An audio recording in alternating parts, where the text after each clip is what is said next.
물 위를 걸어요. 아, 역시 뜨거운 여름엔 시원한 수박이 최고야, 최고. 아, 시원해. 달다 달어. 그렇게 맛있어요? 정말 맛있네. 오랜만에 텔레비전 볼까? 와, 바다에 사람들이 정말 많이 있네요. 덥긴 더운가 봐요. 여보, 저 사람들 좀 봐. 이 더운 날 파도 한번 타보겠다고 보드 위에서 파도만 기다리고 있네. 그래도 정말 대단하고 신기해요. 아, 나도 젊었을 때는 바다에서 수영도 잘했는데 그저 이저 부럽기만 하네. 여보, 낙심하지 말아요.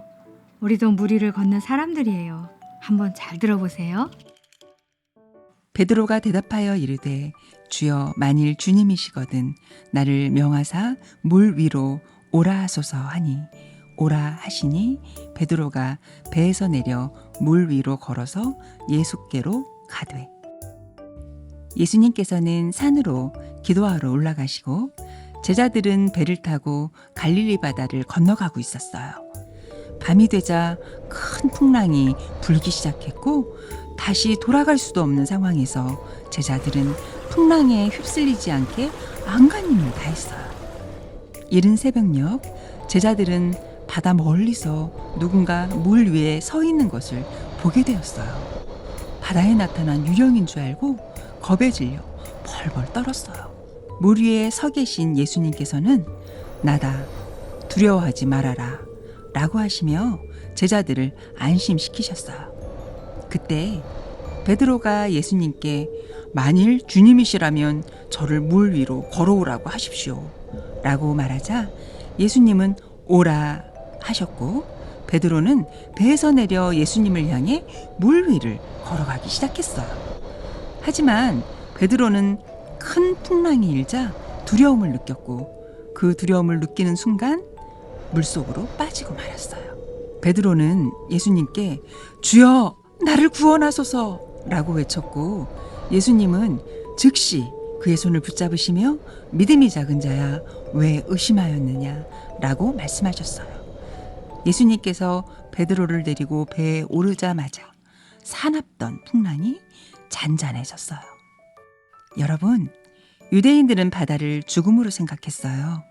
제자들은 그 죽음의 바다 위에서 풍랑, 즉 인생에 찾아오는 시련과 고통의 문제를 이기기 위해 힘겹게 싸우고 있었던 것이죠.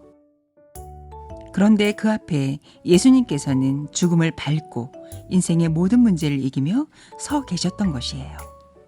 그리고 예수님을 믿고 오라고 하시는 말씀에 순종한 베드로도 그 죽음의 바다 위를 걸으며 인생에 찾아오는 고난을 이겨낼 수 있었어요. 우리가 예수님을 믿으면 영원한 생명을 얻게 되고 인생의 참된 평안을 누리게 된답니다. 그런데 예수님을 믿는 사람도 죽음이 눈앞에 찾아올 때는 큰 두려움에 빠지게 될 수도 있어요. 하지만 걱정하지 마세요. 예수님을 의지하는 순간 곧 예수님께서 붙잡아 주시기 때문이죠. 죽음이라는 바다 위를 당당하게 걸으며 삶을 살아가는 사람들이 바로 그리스도인이에요. 여러분, 예수님께서는 나를 믿는 자는 죽어도 살겠고 살아서 나를 믿는 자는 영원히 죽지 않을 것이다 라고 말씀하셨어요. 이 세상 모든 사람들은 죽음이라는 바다 위에서 인생에 찾아오는 시련과 고통의 폭풍우와 싸우고 있어요. 하지만 이길 수 없죠. 이 시간 우리 모두 베드로와 같이 죽음이라는 바다를 밟고 서신 예수님께로 나아갑시다. 아, 유대인들에게는 바다가 죽음을 상징하는 곳이었네. 제자리 폭풍과 싸우고 있을 때 정말 죽음과 싸우고 있다고 생각했겠어. 맞아요. 그런데 예수님께서 그 바다 위를 걸어오셨던 거죠. 오늘 우리에게도 마찬가지예요. 우리는 인생의 죽음을 앞에 두고 싸우고 있어요. 그런데 예수님께서는 십자가에서 죽으시고 3일 만에 부활하셨죠. 그래, 그래서 베드로처럼 부활하신 주님께 믿음으로 나아가기만 하면 되는 거야. 그렇죠. TV에서 나온 파도 타기 하는 것보다 오히려 더 쉽네.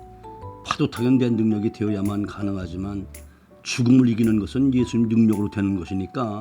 맞아요. 부활하신 예수님을 믿고 의지하면 되는 거예요.